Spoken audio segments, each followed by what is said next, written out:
좌우로 한번 인사 한번 하겠습니다. 참 잘 오셨습니다. 사랑합니다. 좀 앞뒤 좌우로도 좀 인사하세요. 우리 오랜만에 나오신 분도 계시고 또 새로 나오신 분도 계시고 다시 한 번 더 앞뒤 좌우로 참 잘 오셨습니다. 네. 오늘 보니까 우리 이영호 집사님도 오셨고 또 새가족들도 보이고 하나님 앞에서 우리가 성도의 기쁨을 이런 만남을 통해서도 고백할 수 있는 그런 시간이었으면 좋겠습니다. 자, 오늘은 어린이 주일입니다. 여러분도 아시겠지만 어린이들은 믿음의 가정을 보게 되면 영적 계승자입니다. 아버지로부터 또는 할아버지, 더 위에 정조와 고조 할아버지 때부터 믿음의 계보를 이어와서 나까지, 우리까지 예수 잘 믿다가 우리의 다음 세대, 우리의 자녀들, 우리의 어린이들까지 이어지는 영적 계승자들이에요. 그리고 우리 교회로 보게 되면 다음 세대, 우리 교회를 이끌어가야 될 주역들이 바로 어린이들입니다. 그래서 그 어린이들이 참 믿음으로 바르게 잘 세워져 가는 것이 얼마나 중요한지 몰라요. 많은 교회에서 어린이, 다음 세대를 세워야 한다고 말을 많이 합니다. 우리 교회 역시도 5대 비전에 나와 있는 것처럼 다음 세대에 대한 중요성을 알고 있습니다. 그런데 많은 교회들이 정말 다음 세대를 세워야 한다, 다음 세대를 살려야 한다라고 말은 많이 하는데 정작 그 자녀들이 하나님을 잘 섬기면서 말씀대로 살아가도록 이끌어주고 또 무엇이 옳은지 그런지를 분별하는 힘을 길러주기보다는 세상처럼 도덕적인 기준을 가지고 해이하게 접근하는 때가 많은 것 같아서 사실 안타까울 때가 많이 있습니다. 물론 어릴 적부터 학교와 학원을 오고 가면서 분주하게 보내는 아이들을 보면 마음이 아프지만 그럼에도 우리는 그 아이들에게 복음을 제시하고 분명한 믿음의 길로 인도해야 할 거룩한 책임과 의무가 오늘 저와 여러분들에게 있습니다. 잠언 22장 6절은 우리에게 이렇게 말씀을 해주고 있습니다. 잠언 22장 6절 말씀을 함께 읽겠습니다. 마땅히 행할 길을 아이에게 가르치라. 그리하면 늙어도 그것을 떠나지 아니하리라. 아멘입니다. 마땅히 행할 길을 아이에게 가르치면 늙어도 그 아이는 떠나지 않는 줄 믿습니다. 여러분 2018년 올해 우리나라 국가 공휴일이 며칠이나 되는지 아십니까? 제가 헤아려 보니까 17일 또 18일 정도가 되는 것 같더라고요. 올해는 지방선거도 있고 또 내일은 또 대체 공휴일까지 있어서 다른 해보다도 하루 이틀 정도 더 많은 국가 공휴일이 지정되어져 있습니다. 공휴일이 많으면 어떻습니까? 좋지요. 공휴일이 많으면 우리는 좋지만 경제적으로 여러 가지 어려움이 있다 보니까 기업들이 그 공휴일을 지정하는 것에 대해서 반대를 많이 합니다. 그래서 공휴일을 지정해서 좀 쉬게 하면 좋긴 좋겠는데 그런 저런 이유 때문에 국가 공휴일을 지정해서 쉰다고 하는 것이 쉽지 않다는 것입니다. 그런데요, 세계에서 어린이날을 국가 공휴일로 지정해서 지키고 있는 나라는 일본과 우리나라뿐입니다. 이 말은 그만큼 우리의 자녀들이 얼마나 중요한지를 보여주고도 남음이 있다라고 할 수 있겠습니다. 죄송합니다. 다음 주는 어버이 주일이죠. 어버이날이 5월 8일입니다. 공휴일입니까 아닙니까? 아니죠. 어린이날은요 공휴일이죠. 누가 중요하다고요? 어버이요? 어린이가 중요하다는 거죠. 어린이가 중요하다는 것입니다. 때문에 오늘은 어린이 주일을 맞이해서 교회가 특별히 그 아이들에게 해주는 것이 없지만 아마 지금 밑에 꿈나무 예배를 드리고 있는 꿈나무는 아마 자기들끼리 잔치들을 아마 하고 있을 거라고 저는 믿고 있습니다. 다만 그 어린이들 또는 우리 자녀들을 바라보는 우리 기성세대, 우리 어른들이 어떤 시각으로 바라봐야 될까? 그 아이들을 어떻게 양육하고 지켜가야 될 것인가에 대해서 저는 오늘 말씀을 함께 나누기를 원합니다. 첫 번째는 바로 아삽의 마스길입니다. 여러분이 가지고 있는 성경책 78편 맨 위에 보게 되면 파란색으로 아삽의 마스길이란 제목이 아마 쓰여져 있을 겁니다. 아삽은 사람 이름입니다. 그리고 마스길은 교훈하다라는 뜻의 히브리 말입니다. 그러니까 아삽의 교훈이다라고 보시면 되겠어요. 아삽이 어떤 사람인가 하면 아삽은 다윗 시대의 사람입니다. 다윗 시대에 레위 지파에 속해 있던 우리 시온 찬양대처럼 찬양대에 속한 사람입니다. 어쩌면 우리 임채신 집사님처럼 그 찬양대를 지휘하는 지휘자의 역할을 했던 사람이 이 아삽입니다. 에스라 3장에서 보게 되면 에스라 3장에 나오는 당시 총독 스룹바벨이 70년간의 포로 생활을 마치고 제1차 포로 귀환이 일어납니다. 그 포로 귀환을 주도적으로 했던 사람이 누구냐면 바로 스룹바벨이라는 사람입니다. 이 스룹바벨이 노예로 포로로 잡혀있던 이스라엘 백성들 다수와 함께 1차로 포로에서 예루살렘으로 돌아와서 그 스룹바벨이 집중했던 것이 무엇이냐면 성전 건축입니다. 여러분도 아시겠지만 성전 건축은 성경 역사에 전체 3번 지어진 일이 있습니다. 첫 번째 성전 건축은 바로 솔로몬, 다윗의 아들 솔로몬에 의해서 지어졌고 또 전쟁으로 말미암아 무너졌다가 두 번째 성전이 오늘 본문에 나오는 스룹바벨에 의해서 지어지게 됩니다. 물론 이때 성전 건축은 다분히 정치적인 의도가 없지 않아 있지만 그럼에도 불구하고 스룹바벨에 의해서 성전 건축이 이루어질 때 찬양하는 장면이 나옵니다. 그 장면이 에스라 3장 10절에 나와요. 같이 한번 읽어볼까요? 건축자가 여호와의 성전에 기초를 놓을 때에 제사장들은 예복을 입고 나팔을 들고 아삽 자손 레위 사람들은 재금을 들고 서서 이스라엘 왕 다윗의 규례대로 여호와를 아멘입니다. 성전의 기초를 놓을 때에 많은 사람들이 노래 부르고 나팔 부르고 그렇게 할 때에 아삽 자손들이 앞장서서 악기를 연주하면서 성전 건축을 시작하는 것을 보게 됩니다. 그러니까 레위 지파 가운데 이 아삽 자손들이 바벨론 포로에서 돌아와서 하나님을 찬양했다라고 하는 기록으로 보시면 되겠습니다. 다시 본문으로 돌아옵니다. 시편 78편은 바로 이 아삽의 시편입니다. 이 아삽의 시편을 통해서 아삽은 우리에게 하나님의 약속과 커버넌트, 계약에 대해서 말씀하고자 하는 거예요. 하나님은 우리와 어떤 약속과 언약을 맺으셨는지에 대해서 말씀해 주고자 하는 것입니다. 그래서 본문 2절에서 본문 1절에 보게 되면 이렇게 말합니다. 본문 1절 말씀, 내 백성이여 내 율법을 들으며 내 입의 말에 귀를 기울일지어다. 아삽이 이 시편 78편을 시작하면서 첫 번째 1절의 말씀을 뭐라고 하느냐면 하나님의 말씀에 귀를 기울이라 라고 말합니다. 왜요? 중요한 말이야. 지금 내가 할 말이 굉장히 중요한 말이야. 그러니까 귀를 세워서 들어야 돼 라고 하는 말을 하는 거죠.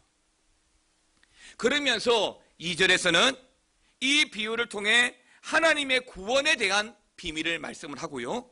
3절, 4절에서는 선조들이, 믿음의 선배들이 계속해서 자녀들, 그 다음 자녀들, 그 다음 자녀들에게 전해준 말씀을 나의 후손들에게도 전해 주어라 라고 말씀을 합니다. 그리고 마지막 오늘 5절에서 8절까지의 말씀에는 하나님께서 이스라엘 백성들과 언약을, 약속을 맺으시고 그 언약을 지키신다라고 하는 말씀과 더불어 그 말씀도 후대에게 전해 주어라 라고 말씀을 하고 있습니다. 사랑하는 성도 여러분, 성경은요 하나님의 말씀에 대한 기록입니다. 창세기도 하나님에 대해서 기록을 하고요, 말라기도 하나님에 대해서 기록을 하고요, 요한계시록도 하나님에 관한 말씀으로 기록되어져 있습니다. 그 하나님께서 놀라운 능력으로 오늘 하나님의 자녀인 이스라엘 백성들에게 또한 우리들에게 나타나셨습니다.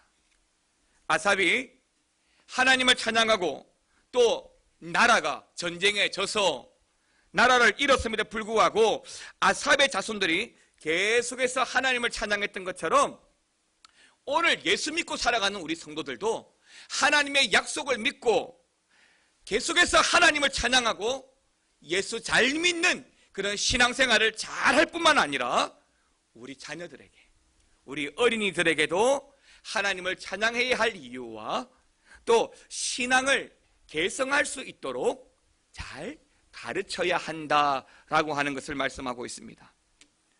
우리가 지금도 변함없는 하나님의 은혜로 말미암아 하나님의 자녀된 자들이라고 믿는다면은 우리는 오늘 본문 이 78편의 아삽의 교훈을 기억해야 할 것입니다. 왜냐하면 이 말씀은 나만 믿고 구원받는 것이 아니라, 나만 믿고 끝나는 것이 아니라 6절 말씀처럼 나의 자녀들, 또 그 다음의 자녀들, 그 다음의 자녀, 그 다음의 자녀들에게도 계속해서 전달해 주어야 할 하나님의 말씀이기 때문입니다. 그리고 그 말씀으로 말미암아 그 가정이 믿음의 명문 가정이 되고, 그리고 그 믿음의 명문된 가정이 구원받는 가정이 되기 때문입니다. 그래서 본문 6절 말씀은 우리에게 이렇게 말씀합니다. 6절 말씀 같이 읽겠습니다. 이는 그들로 후대 곧 태어날 자손에게 이를 알게 하고 그들은 일어나 그들의 자손에게 일러서. 아멘입니다. 그러므로 사랑하는 성도 여러분, 지금 여러분들이 하나님의 자녀가 되어서 성도가 되고 집사가 되고 또 직분자가 되었다면 여러분의 어린 자녀들에게, 여러분의 자녀들에게 바로 이 교훈의 말씀, 살아있는 이 생명의 말씀들을 바르게 양육하고 가르쳐야 할 책임이 있다는 것입니다. 그 사명이 얼마나 중요한지 몰라요. 여러분, 사실 부모는요 자식 바라기잖아요. 자식 바라보고 살아가잖아요. 그런데 자식이 잘못되는 꼴을 부모가 어떻게 봐요? 안 그래요? 자식이 50이 넘어서 결혼을 했지만 철부지와 같이 행동을 하면 그런 자식을 바라보는 부모의 마음이 어떻겠냐 말이에요. 그래서 성경은 우리에게 어떤 말씀을 주냐면 나의 자녀들이 또는 그 자녀의 자녀들이 계속해서 하나님을 모시고 살아갈 수 있는 영적 계승자들이 될 수 있도록 지금 우리가 그 자녀들에게 말씀을 잘 가르치고 양육해야 한다라고 하는 것을 말씀합니다.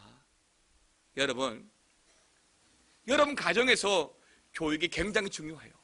왜냐하면 사실 여러분들이, 부모님들이 자녀들에게는 거울이거든요. 여러분 때때로 자녀들을 보면서 놀랍지 않나요? 저도 굉장히 놀랄 때가 있어요. 제 아들이 그대로 나의 모습을 닮아가요. 심지어는 내 목소리까지 똑같이 닮아가요. 우리 큰아들이 부산에서 저에게 전화하면 우리 둘째 아들이 한 번씩 받아요. 그러면 형 안 합니다. 그래. 왜 전화했지? 그럼 큰아들이 그대로 속아서 아빠 그래요. 아들도 속아요. 목소리만 닮나요? 성격도 닮아가고요. 사실은 걸음걸이도 닮아가더라고요. 그것만 닮아가나요? 숨기고 싶은 못된 버릇, 안 좋은 습관도 어느새 그 아이가 해요. 제가 발을 잘 안 씻거든요. 우리 둘째 아들이 어찌나 안 씻는지 좀 씻으라 그러면 아빠는 그래 이야기를 해요. 그래서 여러분 가정에서 자녀들에 대한 거룩한 책임을 져셔야 돼요. 좋은 습관, 바른 성품을 가지게끔 부모들이 돕고 또 공부를 잘할 수 있도록 스포트 해주는 것도 굉장히 중요하지만 가정에서 함께 성경을 읽고 또는 함께 큐티를 하고 함께 가정 예배를 드리면서 어릴 때부터 자녀들이 말씀의 중요성을 알고 자라가게 하는 것이 얼마나 중요한지 몰라요. 여러분, 이슬람, 무슬림은요 하루에 5번 변함없이 예배를 합니다. 무슨 일이 있어도 알라한테 제사를 합니다. 그런데요 그 일은 자기들만 하는 것이 아니에요. 무슬림에서 태어난 아이들이 걷기 시작하고 말을 하기 시작하면 그때부터 그 아이도 하루에 5번 그 무스크를 향한 예배를 똑같이 하게 합니다. 놀라운 것은 그렇게 자란 아이들이요 커서도 죽기를 각오하는 무슬림이 되더라고요. 전 세계가 지금 무슬림의 심각한 도전을 많이 받고 있습니다. 저는 사실 인도주의적 차원에서는 난민들을 많이 받아야 되는 것이 맞지만 영적이고 신앙적인 차원에서는 무슬림의 사람들이 자꾸 우리나라에 들어오는 것 저는 달갑지가 않아요. 사랑하는 성도 여러분, 여러분 자녀들에게 여러분들은 무엇을 전해주기를 원하고 무엇을 가르치시기를 원하십니까? 오늘 아삽은 우리에게 하나님의 말씀을 가르치고 그 말씀이 여러분 자녀들에게 전해질 수 있도록 훈계하라고 말씀하고 있습니다. 여러분, 신앙의 대가 여러분 대에 끊어진다고 한번 생각해 보십시오. 그 자녀가 출세를 하고 연봉이 1억이 넘는다고 하더라도 과연 기쁠까요? 어릴 적부터 자라나는 우리 어린이들에게, 우리 자녀들에게 하나님의 말씀, 생명의 말씀, 그 말씀 함께 읽고 가르쳐서 교회에서뿐만 아니라 가정에서도 말씀으로 자라나게 된다면 분명히 그 자녀는 다음 세대 하나님 나라의 주역이 될 거라고 믿습니다. 여러분, 교회 교육은 사실은 주일학교 교육이 아니에요. 명칭도 사실은 주일학교를 하다가 요즘은 주일학교 말을 잘 안 써요. 왜? 주일만 하는 학교가 아니라는 거죠. 그래서 교회 학교라고 하는 말을 써요. 맞아요. 사실 교회 교육은 주일에 집중이 되어져 있어요. 주일에 집중되어져 있는 아이가 나머지 6일을 세상 가운데 학교에서 살아가는데 그 속에서 그 아이들이 얼마만큼 크리스찬의 영향력들을 나타내고 살아갈까요? 못 살아갑니다. 예수 잘 믿고 신앙생활 하는 아이들이 학교 가서 기도하고 밥 먹는다는 거요? 학교에서 자습 시간에 성경책 읽는다는 거요? 꿈 같은 일이에요.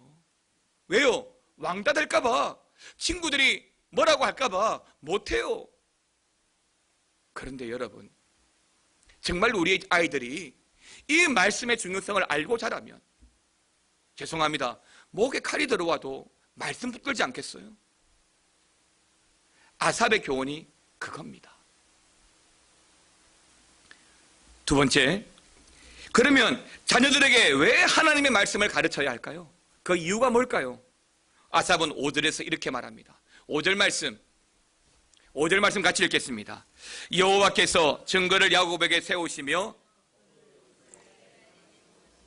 우리 조상들에게 명령하사 그들의 자손에게 알리라 하셨으니, 자, 여기서는 하나님의 언약의 말씀을 자손들에게 알리라고, 알게 하라고 말씀합니다. 무엇 때문에? 왜 하나님의 자손들에게 알게 하라고 말하고 있을까요? 사실은 우리 아이들에게 성경 읽으라고 하면 그렇게 좋아하지 않습니다. 저희도 저희 아들이 계속 큐티를 하지만 점검을 하거든요. 오늘 큐티했어? 오늘 성경 읽었어? 별로 안 좋아해요. 목사의 아들이 때문이 아니라 아빠가 이야기하니까, 점검을 하니까 해야 될 일이다 싶어서 하지, 할게요. 또는 했으면 했어요, 이렇게 이야기해요. 하지만 저는 그렇게 생각하는 거예요. 이 아이가 정말 자라나면서 이 험한 시대를 살아가면서 무엇보다도 하나님과의 관계를 분명히 해야 된다, 이거 놓치면 안 된다는 생각 때문에 아이가 싫어하는지 알지만 아이들에게 교육하고 양육하고 알게 하는 것입니다. 이 사실에 대해서 6절에서 조금 전에 읽었던 6절에서는 그 시작을 이는이라고 시작합니다. 그러니까 이 말은 하나님의 말씀을 자녀들에게 알게 해야 되는 이유에 대해서 말하는데 그 이유가 7절, 8절에 자세하게 나와 있어요. 7절, 8절 같이 한번 천천히 읽어보겠습니다. 그들로 그들의 소망을 하나님께 두며 하나님께서 행하신 일을 잊지 아니하고 오직 그의 계명을 지켜서 그들의 조상들 곧 완고하고 패역하여 그들의 마음이 정직하지 못하며 그 심령이 하나님께 충성하지 아니하는 세대와 같이 되지 아니하게 하려 하심이로다. 아멘입니다. 그들의 조상들 곧 완고하고 패역하여 그들의 마음이 정직하지 못하며 그 심령이 하나님께 충성되지 아니하는 세대와 같게 하려 한다고요? 같게 되지 않게 하기 위해서 6절, 7절 말씀 하나님께 이렇게 해라 라고 말하는 거예요. 그래서 이 7절 말씀을 근거로 해서 우리가 하나님의 말씀을 가르쳐야 하는 세 가지 이유가 나와요. 첫 번째 이유가 뭐냐면 소망을 하나님께 두는 법을 가르쳐야 하기 때문입니다. 부모들이 왜 무엇 때문에 자녀들을 가르쳐야 하느냐? 말씀을 배운 자녀들이 소망을 하나님께 두도록 하게 하기 위해서예요.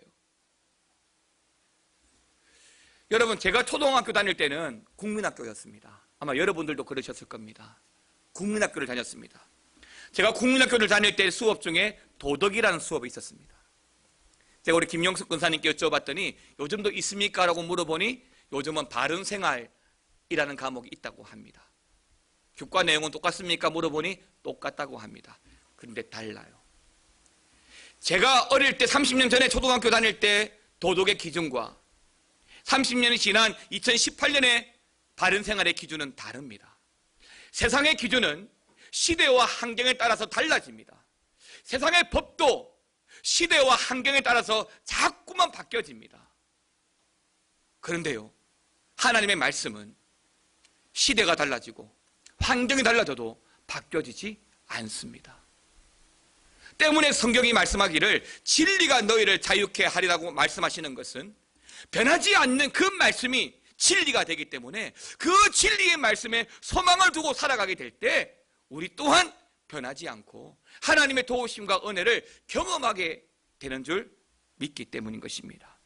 사랑하는 성도 여러분, 세상이 얼마나 악합니까? 이러한 시대에 오직 하나님을 찾고 의지하는 믿음으로 하나님께서 나와 함께 해주신다는 사실을 확신해야 된다고 믿습니다. 여러분, 이번 주 뉴스를 차지했던 많은 뉴스 중에 하나가 뭐냐면 저 전라도 광주에서 일어난 사건입니다. 건장한 조폭 같은 남자들이 한 명을 집중적으로 구타를 합니다. 돌로 머리를 찍습니다. 나무 가지고 눈을 찌릅니다. 백주대낮에 경찰이 있어도 상관하지 않고 한 사람을 그렇게 때립니다. 그런 시대입니다. 아랑곳하지 않습니다. 그러한 시대에 우리 부모들이 확신과 소망의 삶을, 믿음의 삶을 살아가야만 우리 자녀들도 하나님을 향한 분명한 소망과 믿음의 삶을 살아갑니다. 여러분, 자녀들이 알아요. 여러분의 신앙생활을 갈질자를 그리면 자녀들도 똑같이 그렇게 합니다. 그리고 자녀에게 뭔가를 요구하면 우리 아들이 말한 것처럼 아빠는 이라고 말을 먼저 합니다. 우리 부모들이 먼저 확신과 소망에 살아가야만 우리 자녀들도 그러한 소망의 삶을 살 수 있기 때문입니다. 사랑하는 성도 여러분, 자녀들을 좋은 학교에 보내려고 우리는 많은 사교육비를 투자합니다. 좋은 학원에 보냅니다. 학교에 갔다 오면 또 학원에 보냅니다. 또 과외를 시킵니다. 맞습니다. 그래야만 미래에 더 잘 살 수 있으니까요. 그러나 우리가 아는 그러한 사실이 미래에 대한 답이 될 수는 없습니다. 지금 그렇게 자녀를 양육한다고 해서 그 자녀의 미래가 답이 될 수는 없습니다. 그저 부모로서 자녀들을 위해서 해줄 수 있는 것이 그것이기 때문에 자녀들을 그렇게 이끌어가는 것뿐입니다. 맞습니다. 그러나 정말 우리가 알아야 하는 것은 우리 자녀들이 어떤 시즌을 살아가도 하나님을 떠나지 않고 하나님을 기억하고 살아가는 것입니다. 아니, 자녀들의 인생에 구름기둥 불기둥으로 인도하시는 하나님을 만나는 것이 얼마나 중요한지를 가르쳐야 하는 것입니다. 사랑하는 성도 여러분, 세상은 이익에 따라서 어제의 친구가 오늘의 배신자가 될 수 있습니다. 그러나 하나님을 의지하고 살아가는 우리는 결코 하나님으로부터 버림받거나 배신당하지 않습니다. 그러므로 우리 자녀들을, 우리 어린이들을 말씀으로 잘 가르쳐야 돼요. 하나님께 소망을 두게 해야 됩니다. 시편 39편 7절은 우리에게 이렇게 말씀합니다. 주여, 이제 내가 무엇을 바라리요? 나의 소망은 주께 있나이다. 나의 소망이 주께 있습니다. 둘째로 왜 가르쳐야 하느냐면 하나님의 행사를 잊지 않고 계명을 지키게 하기 위해서입니다. 우리에게 하신 하나님의 일을 결코 잊지 말게 하는 겁니다. 모세가 가나안 땅에 못 들어갑니다. 그런데 모세는 가나안 땅 접경에 있는 모압 평지에 모든 이스라엘 백성들을 모읍니다. 그리고 그들에게 말하죠. 마지막 설교를 하는 거예요. 신명기 3번째 마지막 설교를 모압 평지에서 합니다. 모세의 설교의 주제는 한 가지입니다. 너희 하나님을 잊지 말라. 마음을 다하고 성품을 다하고 힘을 다하여 주 너희 하나님을 사랑하라. 이것이 모세가 마지막으로 했던 설교 내용입니다. 우리와 같은 실수를 반복하지 말라. 약속의 땅에 들어가면 그 하나님만 기억하고 하나님 말씀 붙들고 살아라고 교훈합니다. 사랑하는 성도 여러분, 하나님께서 어떻게 우리의 믿음의 인생들을 이끌어 오셨는지를 자녀들에게 이야기해 주십시오. 여러분이 어떻게 예수를 믿게 되었고 어떻게 교회를 다니게 되었는지 여러분 자녀들에게 말씀할 필요가 있습니다. 그리고 나는 그렇게 해서 예수 믿고 지금까지 예수 믿어왔다고, 또 성경이, 하나님의 말씀이 어떻게 우리를 위로하며 축복하는지를 자녀들에게 일러주어야 합니다. 마지막 3번째는 왜 말씀을 가르쳐 줘야 되는지, 부패한 시대와 같이 않게 하시려고 말씀을 가르치라고 말합니다. 오늘 8절 말씀을 같이 한번 읽겠습니다. 시작. 그들의 조상들 곧 완고하고 패역하여 그들의 마음이 정직하지 못하며 그 심령이 하나님께 충성되지 아니하는 세대와 같이 되지 아니하게 하려 하심이로다. 아멘입니다. 패역한 세대, 부패한 시대와 같이 되지 않게 하려 하심이다라고 말합니다. 여러분, 정말 악합니다. 시대가 정말 부패했습니다. 요즘의 시대는 정말 끔찍합니다. 청소년들의 범죄가 경범죄를 넘어서 말하기조차 힘든 일들이 일어나고 있습니다. 어른들을 모방해서 심지어 범죄 단체를 만들었습니다. 성매매를 알선하고 또 자신도 성매매를 합니다. 더 나아가서 살인까지도 우습게 합니다. 심지어는 청부살인까지도 합니다. 그런데 더 놀라운 것은 이런 일들이 이제는 청소년들이 아니라 초등학생들까지 그런 자태가 일어나고 있다는 것입니다. 때문에 우리는 정말로 이러한 시대에 정말로 우리 자녀들이 그 부패하고 타락한 시대의 꼴을 보고 자라지 않도록 말씀으로 훈계하고 가르쳐야 하는 것입니다. 이제 말씀을 정리하겠습니다. 사랑하는 성도 여러분, 어린이들은, 자녀들은 다음 세대, 이 나라 우리 교회를 이끌어가야 될 주역들입니다. 여러분 가정의 기둥들입니다. 자녀를 진심으로 사랑한다면 원하는 거 사주고 놀이동산에 함께 가주는 것도 굉장히 중요하지만 그들로 하여금 하나님의 사랑을 받는 자녀들로 키워가야 되지 않겠습니까? 때문에 하나님의 말씀으로 양육하고 말씀으로 자라는 것이 정말 중요하고 가장 좋은 길이라는 사실을 여러분 모두가 믿으시기를 축원합니다. 오늘은 어린이 주일입니다. 사랑하는 성도 여러분, 사무엘 시대에 엘리 제사장은 자식들을 굉장히 사랑하였습니다. 그러나 방법이 잘못되었습니다. 예배를 무시하고 성전에서 심부름하는 여인들과 간음하는 것을 알고도 책망하지 않았습니다. 아니, 강력하게 징계를 하지 않았습니다. 결국 그 가정은, 그 가문은 패망하고 말았습니다. 귀한 자녀일수록 매를 들어라는 말이 있듯이 귀한 자녀일수록 하나님의 말씀을 바르게 가르쳐서 하나님 보시기에 합당한 자녀로 성장해야 됩니다. 주님 앞에 섰을 때에 정말로 잘했다라고 칭찬 들을 수 있는 여러분의 자녀들 또한 여러분 되시기를 우리 주님의 이름으로 축원합니다.